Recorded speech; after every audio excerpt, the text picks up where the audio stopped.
Welcome back, everybody. Derrick Sue, your East Oakland advocate. Well, as you may have heard, Oakland received $6.8 million from the federal government to purchase Jack London Inn.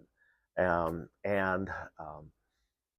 that Jack London Inn is going to house the people who are going to be departing the Lake Merritt Lodge over by uh, on Madison. And so the contract's running out that the city of Oakland has been paying $10 million to house about 120 homeless people. And a third party agency does the social services and oversight on the property. So um, this kind of saves money because actually the city of Oakland will now own the property. But here's the thing, the kicker that uh, always comes into play.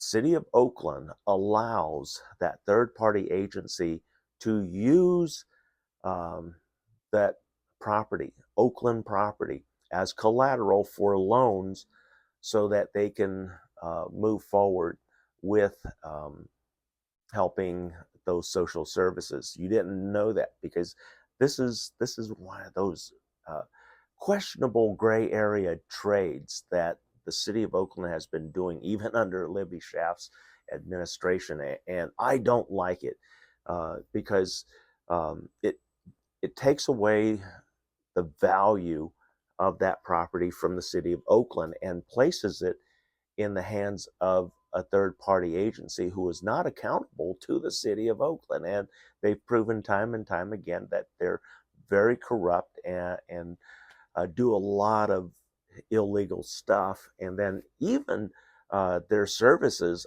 are not accountable.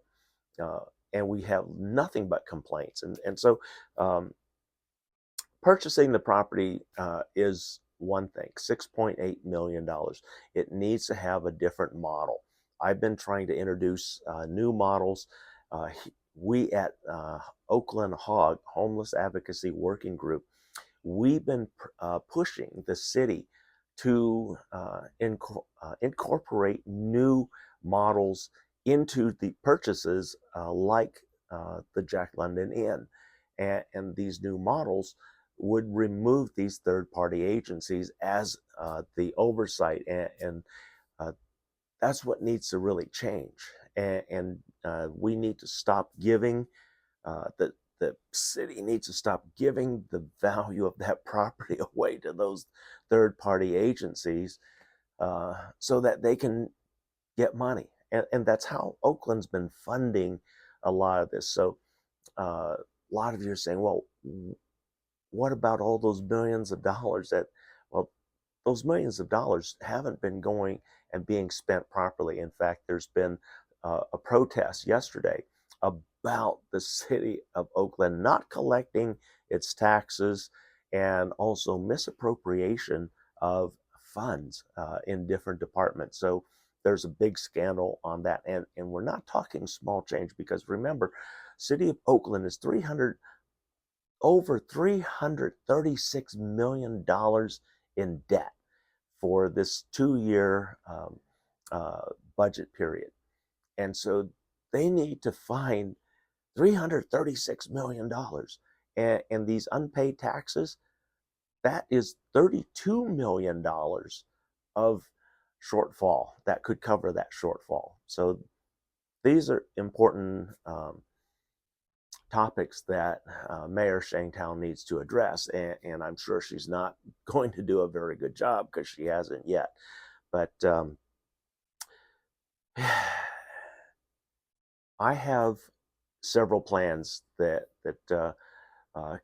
can fit with all this money that City of Oakland is getting. Because remember, we got $6.8 million to buy the Jack London Inn. Okay, that's secures one property.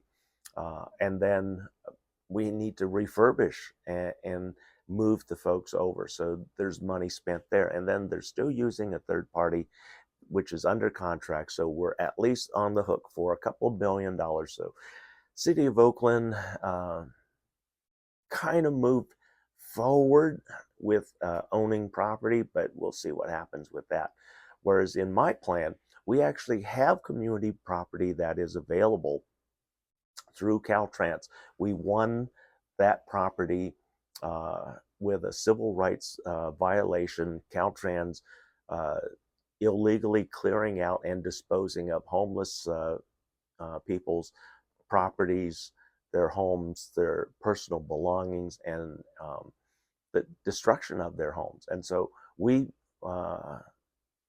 won in the California Superior Court, and not only were we awarded monetary damages, which amounted to $1,500 per individual in the lawsuit, but also the court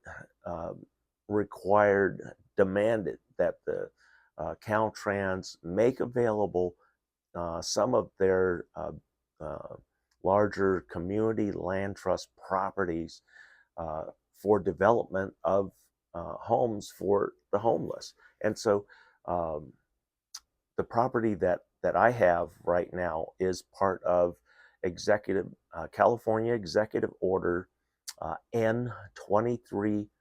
You can look it up.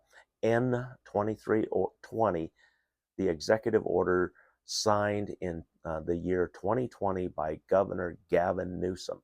And so with this property, it is a 20-acre property that I have here in deep East Oakland, and it borders Highway 880. And so back when I first secured the property in 2020,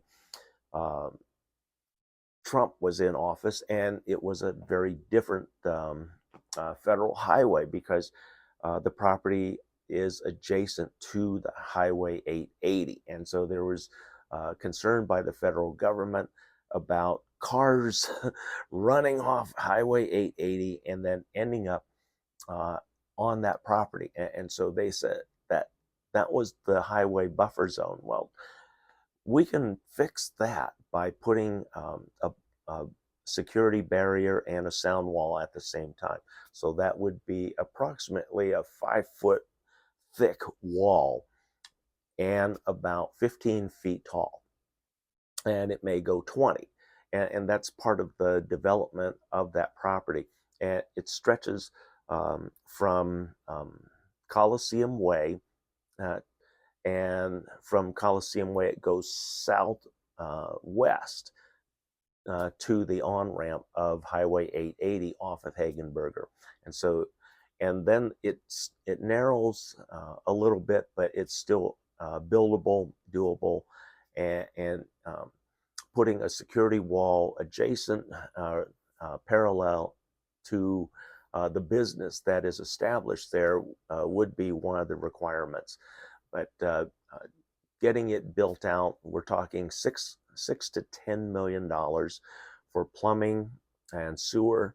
We're not adding electricity because we're going to be using the new micro homes on those, and they're self-sufficient, they're self-contained, they are all solar and electric powered, and they generate their own electricity. Because remember, this is homes for zero and low income individuals. We're talking people that would qualify for Section 8, but these are homes, long-term permanent homes on Caltrans property. And it costs the city of Oakland $1 a year for this 20-acre site, and a guarantee of a minimum of 20 years currently. And so it's just signing the contract, and the contract needs how it works. The property could contract for redevelopment, and the lease could be signed by either one of two parties. Could be the city of Oakland, or it can be 501c, with the financial backing. And so that's what I'm currently working on. Um, if I were to be made mayor back in 2022, that property immediately would have been part of my campaign.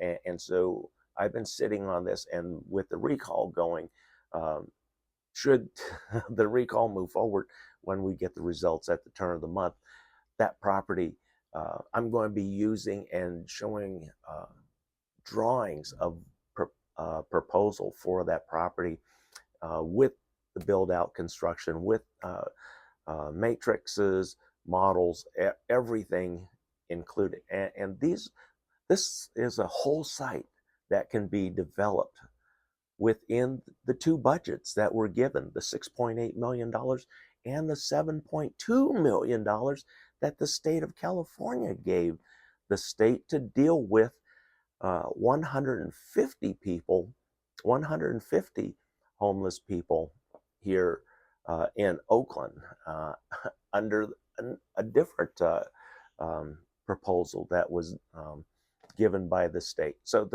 there is money there.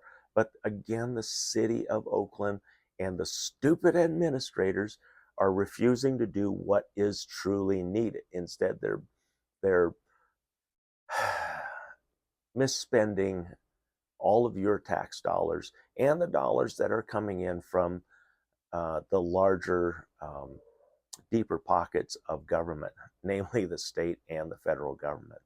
So that there are solutions out there to take care of our folks that are unhoused and make it a short-term process and not a long-term dragged out process like we've been experiencing for the last 12 years. And that needs to change. And the whole new models are out there.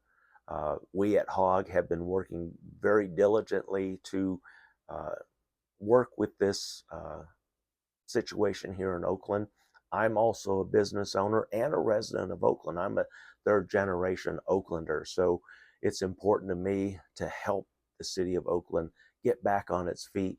And I'm from one of the most prominent families that helped build Oakland. In fact, my family is responsible for the construction and the creation of the Oakland Chinatown. So we go back, we have history, and we help develop and create Oakland. And it took a lot of really bad leadership, decades of bad leadership, to destroy what Oakland had. I'm back, and I'm here to bring back Oakland to its prominent glory that it once had. Thanks for joining me today. We'll be right back.